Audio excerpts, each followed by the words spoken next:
Like, I think anything we can do to limit us going, I wish I had of, or I should have, or I knew better and I didn't, because that puts us in a position where we kind of derail. It's not just a one-time thing. This is an every time thing. This is you have to do better. And it's not just today. It's every day. This journey to discover a better firefighter and a better person so they can be a firefighter and do the job that they love. That is the whole point of everything. It's where, again, like no firefighter or first responder got into this field to become broken. Nobody. Welcome to Responder Resilience, along with my co-host, Bonnie Rumley, LCSW EMT. I'm David Dashinger. In this episode, we'll be speaking with Kory Pearn. He's the publisher and editor-in-chief of CRACKYL magazine. And we'll be talking about what you aren't changing, you're choosing, and how firefighters navigate their firefighting careers and can make better choices to maintain their health and wellness. We also want to cover keeping firefighters whole and not losing themselves along the way. We invite you to like and subscribe. Our YouTube channel is Responder Resilience. We're on Facebook, Responder Wellness Inc. and Responder TV. LinkedIn, we're also on the Apple Podcast and Spotify platforms. And go to our website, respondertv.com, for past episodes and guest information. We'll be right back to speak with Kory after this. In this family, more of us die by our own hands than by the hazards of the job. In this family, up to a quarter of 911 telecommunicators have symptoms of post-traumatic stress. In this family, our mental health and wellness are in crisis, while responders are quietly suffering. In this family, many struggle with job-related stress, burnout, trauma, sleep disruptions, substance abuse, and relationship problems. In this family, we can help the helpers. With vital information and resources, resilient strategies, and success stories of overcoming the obstacles. In this family, no one is alone. Welcome to Responder Resilience with co-hosts retired Lieutenant David Dashinger, Dr. Stacy Raymond, and Bonnie Rumley, LCSW EMTB.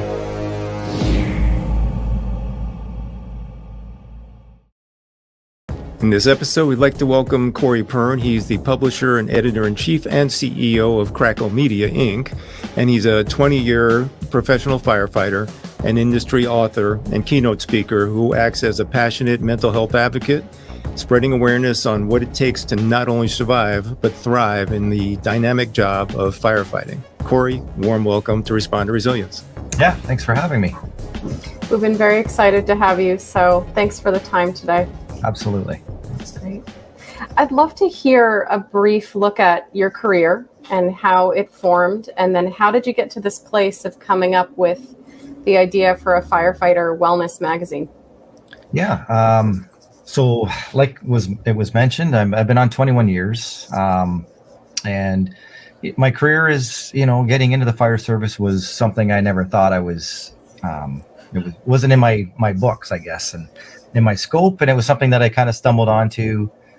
And then being part of it, I think the journey to become a firefighter was really where I started to kind of, unearth some of these things that I wanted to get into. And, writing my first book was, helping firefighters get into the fire service. And, I never thought that was going to be something I was going to do. And, so it's just been a journey. And then getting on the fire department, I was just very grateful. Again, it was something I didn't know existed, to be honest with you. A fire truck could have, driven past me and I wouldn't even have looked up, to be honest. And then all of a sudden you get into the fire service and it's this whole world that I didn't know really existed. And then you get to meet the people, they're, everything from your instructors and your schooling to the firefighters you work with, it's just the chain of command was such a new thing for me. It made a lot of sense to me. I understood it. And it was something, it was incredible. And then, as my career evolved, you start learning that it's complicated. And, whether you think you're even doing well, people around you may not be doing well. And so I think it's, there's no formula for it. There's no, it's it's just something you got to keep showing up for and pay attention. You got to pay attention to how you're feeling. You have to pay attention how those are feeling around you. And you also have to have, a bit of a plan of where you think, how you're doing and where you think you want to go. And, where you could go to work and come home, maybe have a few calls, is that really worth your time and energy for that day? Or did you, make a difference that day? Right. And I've always looked at the fire service as well as it's just an incredible community to ever have your name kind of etched in this history. And it's overwhelming in a lot of ways if you really think about it. And it's been a lot of sacrifice and, a lot of people working very hard to create the systems that we have. They may not be perfect, but then if they're not perfect, it's your part to try to get it there. You don't just complain about it. You try to fix it, or you try to do something. So I think that's kind of maybe where this came for me. I think it's a way I'm giving back. I think I've said it before, like enough's enough. I've lost people, as we all have. We don't make any sense of it. There's no rhyme or reason. It's just something that just keeps happening, and I don't want to become a statistic either.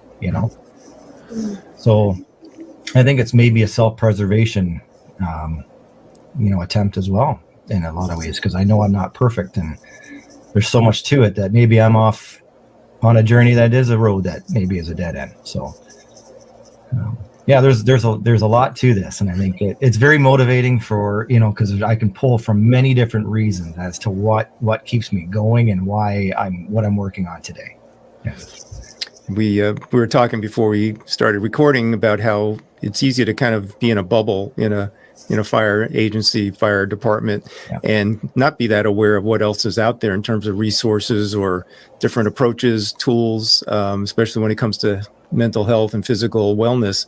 And what we get to do in this podcast is meet amazing people like yourself and become aware of those resources. So talk a little bit about your mission with CRACKYL and how has that kind of helped you personally, but also how does it help you pay forward all the amazing resources that are out there? Yeah. It's been a discovery since day one. I had more questions than I had answers.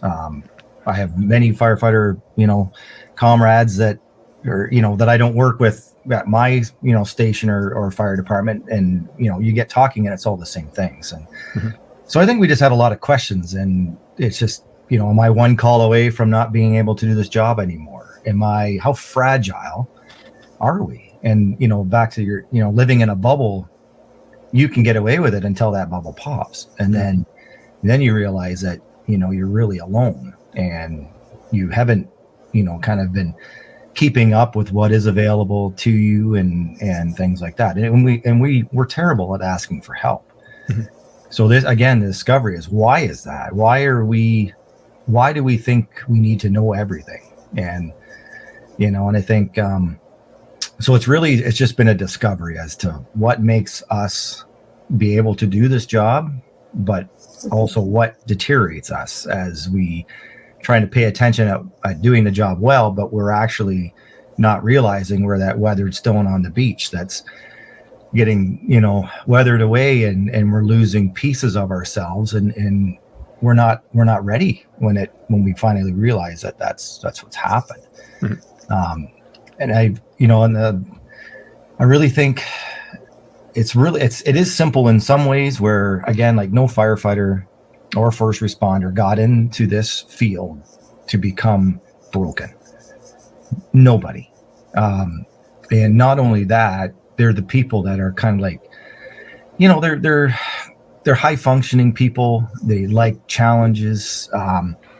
They like to help, all those things. They like, the challenge. And then we become kind of, eventually something happens where we're arguing with our spouse and we're going through a divorce. And then, it starts to kind of, just like kind of dismantle us, or, now we realize we're not perfect, and when we're being exposed, and or we have a health issue where we can't go and do our job. We feel like such a failure. We feel like we're not doing our job anymore. We're leaving people, without us supporting them. And then we just start to deteriorate, and then we self-medicate. And then, then we maybe go through the divorce because we're injured. We're going through divorce. Like, it's just so many things. So I think it's really, every issue, a lot of the articles are my questions. They are, a lot of it, I think if you really got down to it, it's the conversations we're having at the kitchen table. It's where I've failed, where I haven't failed yet. I don't want to fail. So it's kind of, unearthing people that have the answers that I think we need to hear. At the core of every community beats the heart of the first responders, ever present on the front line, making the impossible look routine. Through the relentless pressure and the unseen scars, our frontline warriors silently battle the stress of the job. It's crucial they armor up mentally and emotionally, not just for the community they safeguard, but for the families they return to. Supporting the wellness and mental health of first responders is priority number one. By championing their well-being, we're ensuring they're unstoppable, both in the line of duty and in life. Step up for the Titans who protect us. Because when they're firing on all cylinders, they're not just first responders, they're game changers. Join us. Visit ResponderTV.com to be the difference. So is part of your mission with CRACKYL showing the vulnerable side and where the cracks are, and putting it all out there in an honest way for people to be able to look at and relate to? Yeah, 100%. It is really about, understanding our connections and being vulnerable. I mean, we're all going to be injured at some point. We're all going to be off duty for some reason. It will happen. And if it hasn't happened yet, it will. And you almost get better at being off. If you've been off for a couple injuries, or maybe, I tore my meniscus in my knee, I think just getting out of bed, and there's no rhyme or reason for it. And yet I'm off for, a few shifts and doing physio and things like that. And the last thing I wanted to do was physio because I was busy. The last thing I wanted to do was be home and not report for duty. So it's one of those things, but you have to do what you have to do, and you have to get better. You have to, so things happen. So I think the better we can get at absorbing the things that are happening to us, the better we will be, and just know that we're not invincible. And I mean, you'll learn a lot about yourself when we get injured, or we're going through something. Maybe we need to go to rehab. You know what? Like, that's probably the biggest sign of strength you'll ever see in this industry. And I mean that. Like, it's for people to, be taken out of their world, but then also be put into another world, and then try to get better so they can get back to that world. Like, that's a lot. Yeah, you just touched on several things having to do with being injured or out sick, dealing with some kind of illness or disease. And that's, first of all, that feeling like we might be letting our crew down, or, our shift mates down because we're not there with them. Now we're not able to do the job that we love. And it also puts us in a position to be the patient, right? To receive the services that we're used to delivering to the public when they're in their moment of need. So it kind of flips the roles, and it can be uncomfortable. Yeah, we love being patients, right? No, no, not so much. We suck at it. Yeah, and I think, that is part of that discovery. And I think if you asked anybody you work with, if you were going through something, they would say, take the time you need and just get right and get back to us. But we flip things around in our minds, like we're letting everybody down, and the fire services are going to continue on without us. And those are crazy things to be thinking about. And So it's really just kind of, it doesn't have to be complicated, you know. I think there should be kind of a maintenance program that you should set up for yourself, you know, and kind of whether you're, and I have to do that myself. The last few days I've been thinking about, I should be talking to somebody. And the CRACKYL's been kind of my way of talking, like even doing podcasts is a way for me to kind of vent. But you know what? I think I got to kind of practice what I preach as well. And I think that's, you know, we think we think we got it, but we don't, you know. Well, I was about to ask you what you want firefighters to know about making better choices. And what you just said is the epiphany moment. Yeah. And also the epitome of what the question was, right? You want to serve as a model and you want to see people being as healthy as possible. And you're talking about how do you go through something hard but come back better? That's resilience, right? So you're talking about having people grow in this pain and getting to the other side of it. Yeah, absolutely. And I think, you know, for me, I went through some health problems, and the one thing that really got me through, I think you have to find something that makes sense. And for me, when I was kind of at my lowest point, was I was just glad it was me and not my wife. I was glad it was me and not my kids. I was glad it was me and not my brother. Like I made things to help me say, okay, well then I've got to get through this. I've got to figure this out. And that was very empowering, I guess, for me, to do that. And I think, and maybe it doesn't make sense, but it made sense to me. And it gave me, when I went for all my appointments and getting things done, it was like, I'm glad it's me. Perfect. Let's get this done and I'll get back to my life, you know? So that's, I think that's a big part of it. And I think that is where firefighters, you know, all our leaders, we have a lot of, obviously, I think for a profession, I think we probably have more leadership articles, you know, than any other profession. But I think we can, it's hard to, especially when you're that leader, if you're the one that's written the book on leadership and you're speaking at events, like who are they asking for help? Mm-hmm. They're supposed to have all the answers. They're the ones that we're all looking up to. So those are the people I worry about the most. Because who do they turn to? Right. Yeah, it's a great point. Right. Well, in choice, right? How important is that? Like every moment we're making choices that affect us, our future selves, our future health, our future mental health. What do you want firefighters to know about the choices they're making now and what other options are out there? Obviously, you're providing resources through CRACKYL, a lot of information. How can we make better choices as firefighters in our path towards being resilient and healthy? Sure. I think we have to know that the things we do have consequences. Mm-hmm. Like we have to, number one, know that, like whether it's good or bad. And I think, you know, we need to understand the systems that we're in, whether it's decon at your fire department. Is that something that, are you doing what you're supposed to be doing? Are you, you know, doing all these, like showering within the hour and you're, you know, not wearing your bunker gear home, things like that, cross contamination. Like, I think anything we can do to limit us going, I wish I had of, or I should have, or I knew better and I didn't, you know, because that puts us in a position where we kind of derail, because again, we suck at kind of absorbing those things because we're supposed to know better.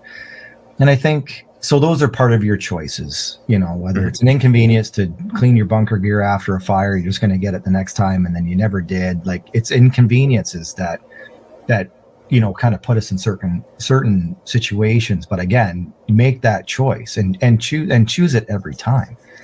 It's not just a one-time thing. This is an every time thing. This is, you have to do better. And it's not just today, it's every day.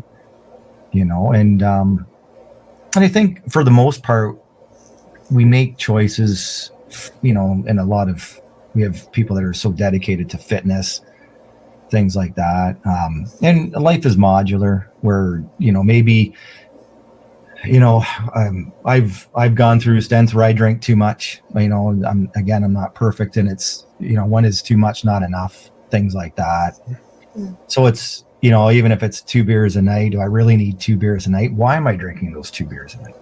Why am I not just drinking a carbonated water and call it a day? Because it's like these are questions, and so yeah, it's really a discovery, and we need to if we're not making the right choices, we need to figure out kind of how to start thinking like that. And again, we're not perfect, but if we can change even one thing, I mean, that's better than carrying on and not paying attention. But yeah, I don't know if that answers your question. Yeah, absolutely. We remember growing up in families where challenges were part of daily life. Adverse childhood experiences shaped who we are. Many of us, like you, have faced trauma early on. But instead of breaking us, it forged our souls. Just like superheroes who were bombarded by mysterious cosmic rays and used their new powers to save the world, adversity turned us into rescue warriors. We were inspired to save people from going through what we endured as kids. We learned to bring calm to chaos. Our strengths were forged in the fires of a painful past. Like a phoenix, we rose up from the ashes and found meaning in our experiences. Whether we become police officers, firefighters, EMTs, paramedics, 911 dispatchers, animal control officers, or corrections officers, this stress-induced growth fuels our desire to help others. Responder resilience, turning adversity into the power and the duty to serve and protect. What's interesting to me is that in firefighting and the other first responder professions, you're doing so much prevention, right? And we're trying to obviously put out the immediate issue, but we train for long term. And in personal lives, people are doing short-term solutions that they think are fixing this present moment, but it's causing more damage long term.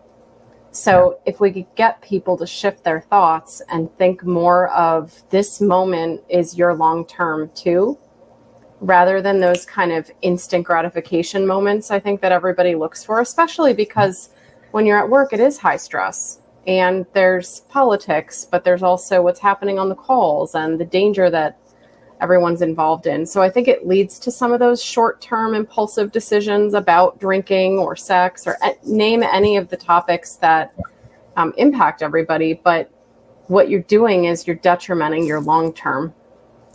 Yeah. It's tricky because there's so much to it. And that's just the reality of it. It's, I got home this morning. I was an acting platoon chief yesterday for, on duty. And there's a lot more. I'm a captain, and I'm in that role, but then you're kind of managing the shift. And like, I got home this morning and it was, I'm glad to be home. I'm glad to be home, and we got through that. Right. And so there's just a lot, there's a lot to it.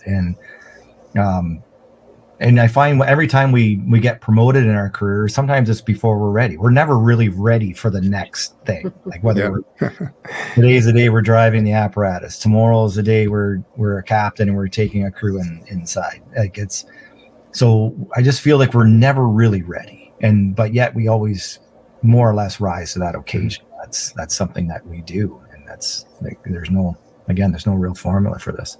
Again, the choices, they may be fine today, but then tomorrow I'm fighting with my wife, and now all the things I thought I was on the road to do today, tomorrow I don't care about any of that. So again, it's kind of, you made promises to yourself you were going to do something, and then now you're not doing that. Now you're not even worse, you're fighting with somebody that you love, and it's like the last thing we want is to be fighting and arguing, because that's ultimately that impedes progress, which is another thing we can't stand. And yeah, so it's like this. It's always changing, modular. I look at life in waves. There's a new wave coming. There'll be another one after it. Right. Figure it out. As best you can, and if you need help, get help. That type of thing. So let's jump back into the CRACKYL magazine topic, and we know that there's other well-known periodicals out there for the fire service. What does CRACKYL do differently? What is your approach to kind of serve the firefighting community in ways that the other magazines are not? Sure. So it seemed, for me, it became very obvious that we aren't looking at the firefighter as a person. We're looking at a firefighter as someone on a roof cutting a vent or doing something, and it was like a mission. It was part of it was an industry. It was and really, who was that person on the roof, and when they go home, who was that person? So. And again, it was a magazine that was focused on us as people and individuals, not as a system. Mm-hmm. So in order to come and be part of that system, we need to fix that person. So again, how can we go to work, do our job, and handle the things we're supposed to be able to handle if we're broken and we're going through things and we're, not healthy and things like that. So. Mm-hmm. So it became that was what CRACKYL is, and that's why it's different than our trade publications, because we're not teaching how to manage a fire department. Mm-hmm. We're not educating on what fire truck manufacturers are out there. That's not what we're doing, and that's what they do, and that's what we need them to do. And there are news and kind of current events, where CRACKYL is more of a long term. We aren't stuck in a calendar day or year. We are more about, again, this journey to discover a better firefighter and a better person, so they can be a firefighter and do the job that they love. That is the whole point of everything. And not every firefighter likes to read. That's another thing that we all kind of have in common. So CRACKYL is there's a lot of articles where there's not a lot of content in this space about all of these little kind of tributary things that happen to us, whether it's just even smoking and drinking, or whether it's an argument with your wife, or different things like that, where that's kind of what we're doing, is we're unearthing that, and it's we're trying to tell the story a little bit and kind of leave breadcrumb trails to a better you, really. And that's going to change daily. And if people can go back and read an article and say, that best case scenario would be someone sitting in the fire station, and someone says they're going through something, and say, hey, you know what? I read an article last week that I think is kind of, you might find interesting. And for those things, that wasn't there. Like, that wasn't there 4 years ago. And so that's where we're at. That's where we're at, where people are like having a bit of an outlet to say, you know what? I think you should read this or do this. When it comes to occupational cancer exposures, members of the fire service are some of the highest risk professionals nationwide. Firefighters Against Cancer and Exposures, also known as the FACES Foundation, is an advocacy organization established to bring awareness, resources and peer support to responders in need of additional help in battling potential cancer diagnoses or critical concerns.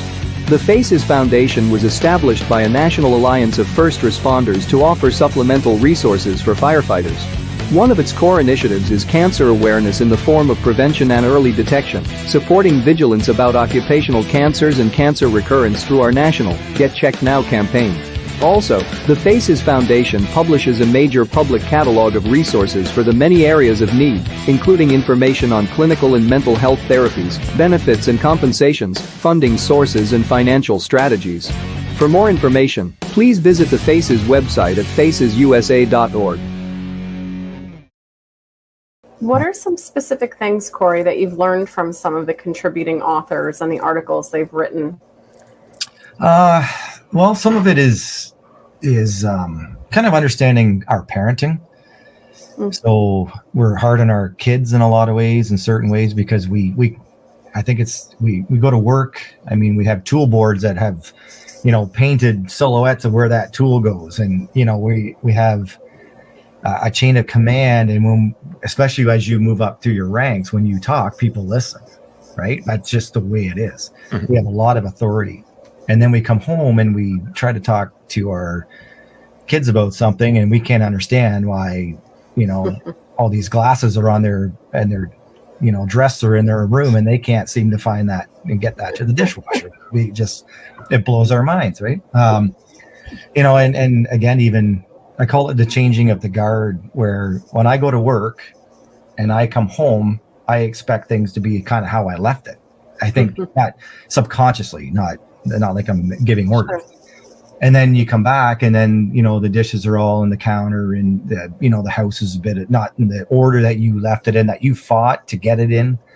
And then you go to work and you come home and it's like disaster, right? But I think what I've learned is, you know, we should be grateful that the house was managed while you were gone. Mm-hmm. And I mean, it's almost, if you kind of flip it, we should be grateful, not judging. And then, you know, we expect people to run to the door when we get home because we were away and we're a big deal, right? And we get home and no one's even paying attention to us. Maybe the dog comes up, but that's a good thing, I think, because your household was ran and taken care of while you were gone for, you know, an extended period of time. And I think that's when you know you made it, I think, really. When you can leave and come back, and your wife or your husband or your spouse didn't tax you while you were away, they managed things while you were gone, and, you know, so you could do that job. So those are the things I've learned, to kind of look at things differently and stop having the same arguments about things I can't control anyways. And you know what? I wasn't there. Right. And, you know, I wasn't there. It was for my you know, situation, it was my wife's time to manage those things at home, and then she goes to work, and then it's my time to manage those things at home, you know, and so it's really just a give and take. It's a really, you know, kind of recognizing that. Do you think that you and others thank their family or spouses or significant others enough? No, I'm gonna say probably not even close. Yeah, and myself included. It's again, it's like we come home and you may be talking and your spouse doesn't even look at you or pay attention that you're talking, or didn't. Maybe you try to kind of get so you can maybe talk about things, right. But then, you know, they're busy and they didn't really pick up on the cue that you want to talk right now. And I've got to go. I've got to get to the office or have a meeting, and then you're left there, and, you know, things like that. So it's tricky. It's really tricky, you know. Yeah. Thinking about what you were just talking about, Kory, in terms of, you know, coming home after a shift and finding things, you know, different than the way you left them. And I kept having the opposite experience, going back to work and finding, you know, looking for the frying pan in the kitchen, and somebody decided that it was a much better place to put it than we always put it, right? And right. That, of course, applies to the apparatus and to the apparatus bay and whatever. Yeah. And we have to let go of that too, right? We know that somebody else there is there. For us, it was 3 other shifts before we got back. You have to kind of let that go and, you know, understand what you can control and what you can't control. Absolutely. Yeah. I remember we had a new hire, and, you know, we had 2 cabinets, and all our dishes were on one side and the coffee mugs and the glasses were on the other, and they switched them. If you can imagine, like, being new and then switching what we're, you know. Yeah. And I remember kind of chuckling to myself, and I didn't say anything, but the funny thing is, I think I kept going to the wrong one anyways to grab. I'd be going to grab a cup, and it's a dish, and it actually fixed the way my brain wanted the cabinets. And I didn't even know it, but I thought it was kind of amusing that. But it was, you know, a lot of people, they got switched back, and it kind of goes in line with what you're saying, and you know, it's like, pick your battles. Honestly, it's I don't know, but it's really tricky to do that. You know what I think? Maybe they shouldn't have moved them. Like, I mean, where do you start with that one? Yeah, what were they thinking? Yeah. You know what I think part of that is that every crew, every person, but as an individual, but then every crew has their way of setting up their day so that it feels like a routine. Yeah. Right. And so I remember that with my crew. And if my partner came in and saw someone put the coffee mugs with the lip down, every single one was going to get flipped back up, because that's how the routine has to be for that person. Right. So, it can be annoying, but if you really step back and look at why people are doing these behaviors, it's recognizing we all want some kind of a structure. We're craving a structure because we also know we're not getting a structure to the calls we're getting. We don't know what's coming. We don't know what we're going to be asked to do on the next call, if we're going to be hurt. We just don't know any of it. So I think some of those little idiosyncrasies that are going on at headquarters are about controlling the things that are in control and being able to have that little structured routine that you can sort of count on. And I think when that gets thrown off, people are thrown off. Yeah. Yeah. Can you imagine, being at home? Because if you're doing that and flipping the cups at work, like, what are we doing at home when we actually have control over that? Right? Yeah. Or free time. Like, are you doing, you know what I mean? When you start to really think how these things impact everybody. Yeah. But as simple as the dishes, right? We could talk about so many different things that we all could relate to and understand. But I think it's that control piece that comes up so much. First responders want control. Yeah. And it's like, there's an article, right? That's how these things are coming about. It's just, why is that? Like, what is it that, and it's not just one answer. I think it's a combination of many different things and many different reasons, which makes it hard to put your finger on as to what, that's what I have to do. I can fix that. Well, it's not that easy. Right.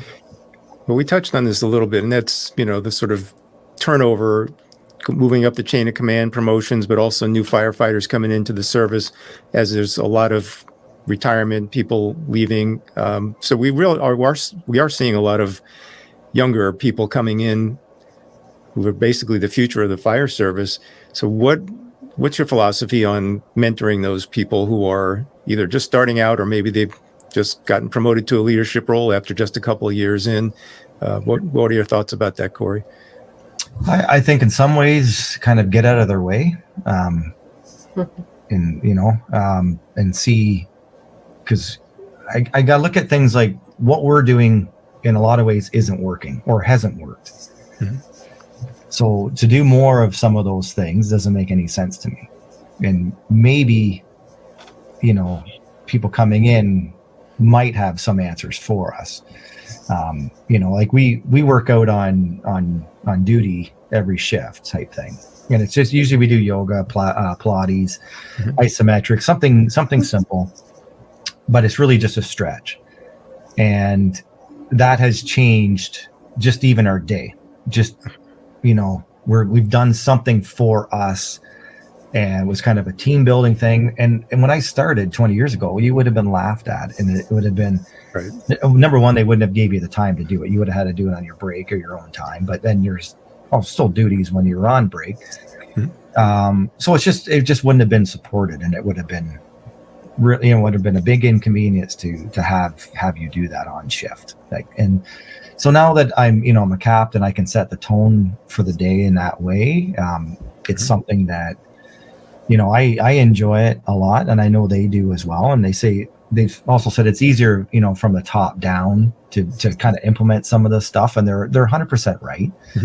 And they're all willing to, they all want to do these things. So that's where I'm saying we get out of their way, and like, they want to be in shape. They want to, put on a bottle and kind of breathe it down on the stairs or doing something. Like, again, I think you should join them, opposed to, kind of judging them and things like that. Right. And I think in those ways we can learn, I think. And then, I am completely generalizing here, and, obviously it's not just one way, but in some ways, I think, where can we learn from people that aren't tainted yet? Right. And I also say, like, a new firefighter in, say, myself of 20 years, I've been a firefighter longer, but they've kind of jumped through all the same hoops that I did to get hired. So, it's the only difference between us is timing. I was 20 years before them. And it doesn't mean I'm better than them. It means we are intrinsically the same. They're just me 20 years, behind me. So that's kind of how I look at it as well. And I think, okay, how can I help this person or these people get through to make it to 25 years before they feel like I do at 20 years. You know, like how can I have that phase shift? Or maybe they never feel it. Maybe they have 3 years to go and they're starting to feel how I do at 18 years in. Mm-hmm. I think that is really where we should be trying to figure out is how to sustain our firefighters longer, and you know, and kind of share things that we've learned, but also learn from people that aren't, you know, caustic and tainted and miserable and, you know, affected type thing. So I think that's I get a lot of energy from kind of being with people that you know are happy and glad to be there, and like, you know, it's nice to be around. So. And this is why our missions align, because what we're trying to do and what you're trying to do is bring knowledge and bring tools, resources, so that people can have long, successful, happy careers and not be crashing and burning, you know. And when people start to see our generations do that, when they come in, it'll be attainable. Yes. So hopefully. Yeah. Yeah. I believe it is. I really have hope that one day all of this really will be different because of all the work that we're all doing to change it. Yeah. You know, and back to that, you know, what you're not changing, you're choosing, like being a captain and coming in hungover is probably the most selfish thing we can do. Mm-hmm. You know, when you think about that, you're number one, the crew picks up that you don't want to be there. They pick up that you're tired. They pick up that you don't bug you today. Mm-hmm. Like, I mean, it impedes that progress. You know, it shows that you didn't commit to them. You know, there's things like that, right? So, you know, find your reason to just do better, really, you know. And to survive the career with a sense of longevity, that you don't crawl across the finish line, that you sprint across, you got to know what you stand for. Knowing that we have additional stressors, that means we have to take on the responsibility of making ourselves more resilient. And on game day, we must succeed as a team. When one of us succeeds, we all succeed. Most superhero origin stories, they're all stories of post-traumatic growth. You're like the Hulk that's been exposed to gamma radiation, and now you have this super ability because of that trauma you've experienced. Before you became a firefighter, paramedic, and EMT, whatever it is, you were a human. You started off as a human. That human's got to be taken care of, and then we can take care of other people.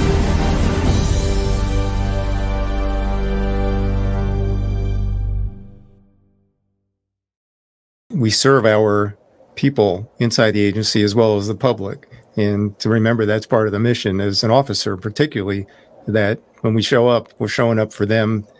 You know, we have to be our best self to set that example, to show enthusiasm for training, to show a positive outlook on the fire service and our fire department, because it's when leaders, particularly company officers, in my experience, when they show that negativity, it just brings everybody down, and especially somebody new that could just start their career off on, you know, the wrong foot.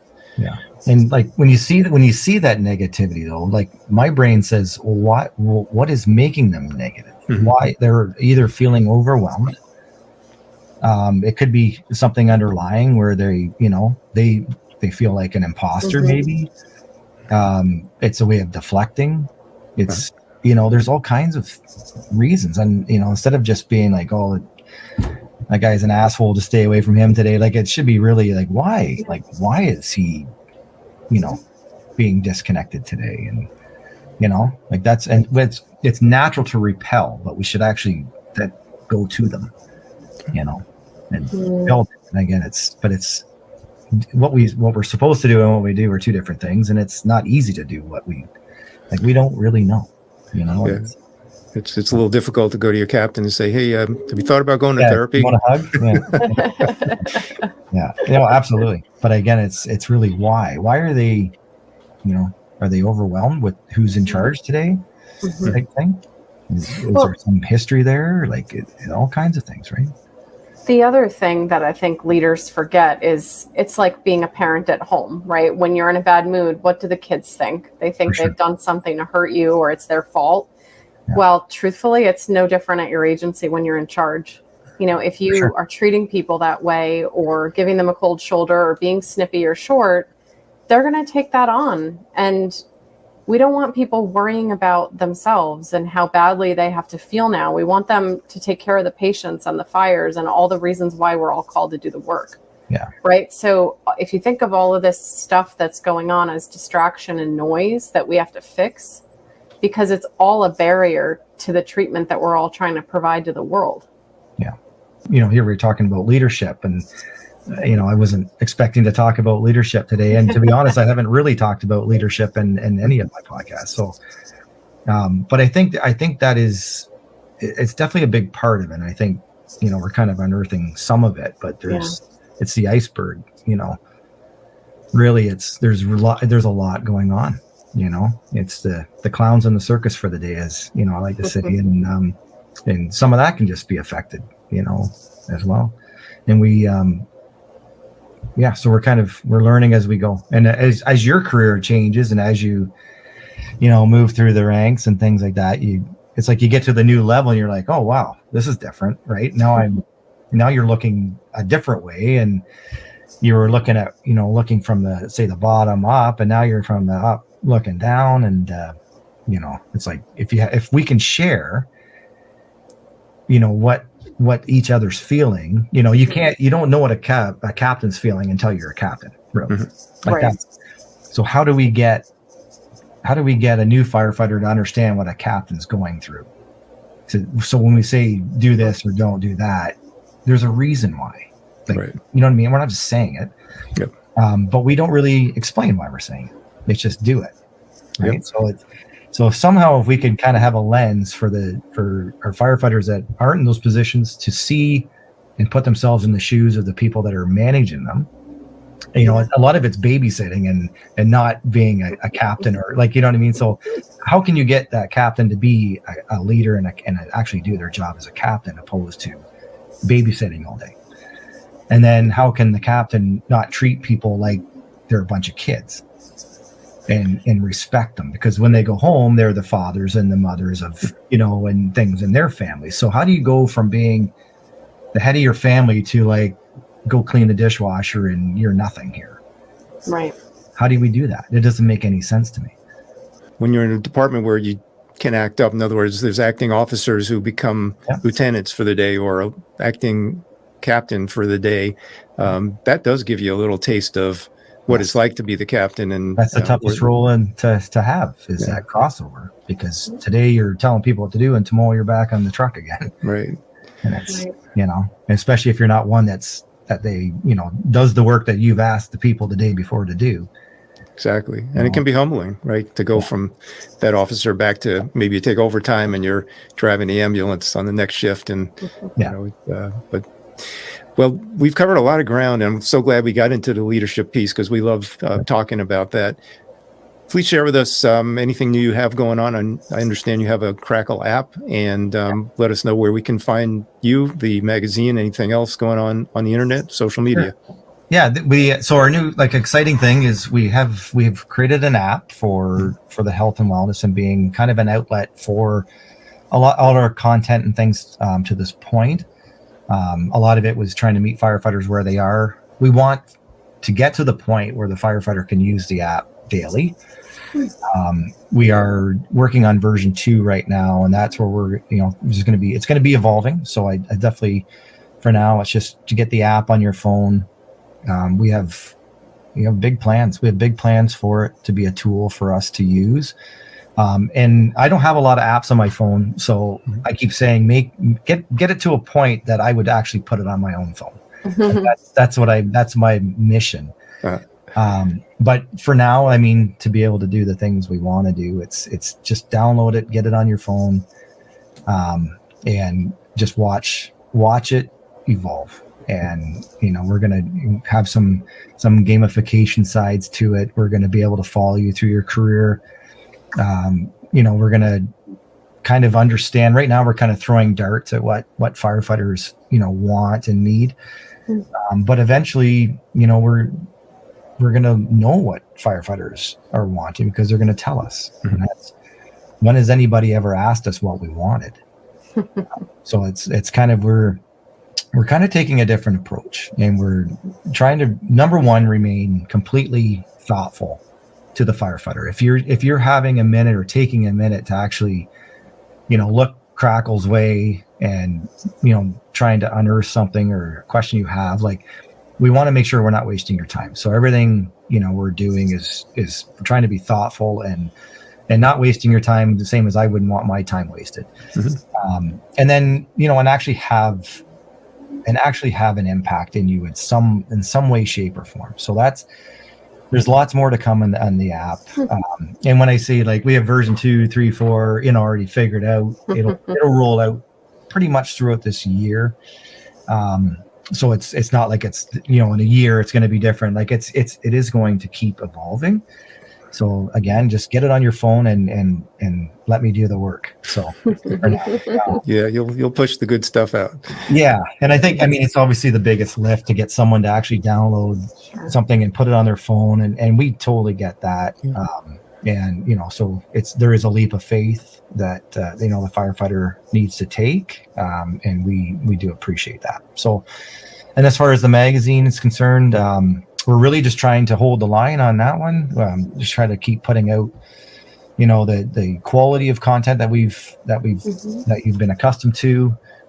Trying to keep finding new ways to kind of turn firefighters' heads. We keep saying mixing in the vegetables with the dessert. So it's, we have to trick firefighters to read and consume some of this stuff, myself included. So that's kind of where we're at with that. Yeah, and we're just really, really trying to not mess it up. There's no formula for what we're doing. And again, we do have our trade publications. I absolutely love our trade publications. And CRACKYL is something that is complementing, I think, our existing news and outlets and things. It was never meant to kind of disrupt what we have. It was really to complement what we have.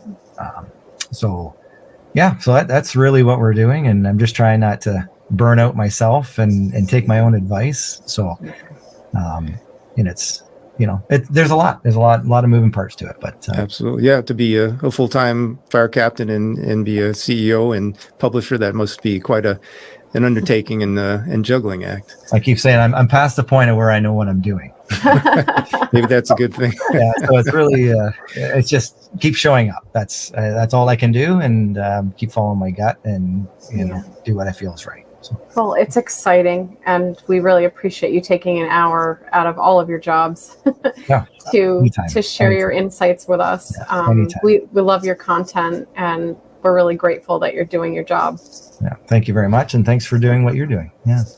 Thank you. It's been a pleasure speaking with you, Kory, and wishing you continued success with all of these endeavors. And we'll certainly keep an eye on the CRACKYL magazine and app and watch the evolution as it unfolds. Awesome. Thank you. Yeah, thanks so much. Remember to like and subscribe: YouTube, Responder Resilience; Facebook, Responder Wellness Inc., and Responder TV; LinkedIn, Apple Podcasts, Spotify, and remember to go to our website, respondertv.com, for past episodes and guest information. Till the next time, stay safe, be kind to yourself, take care.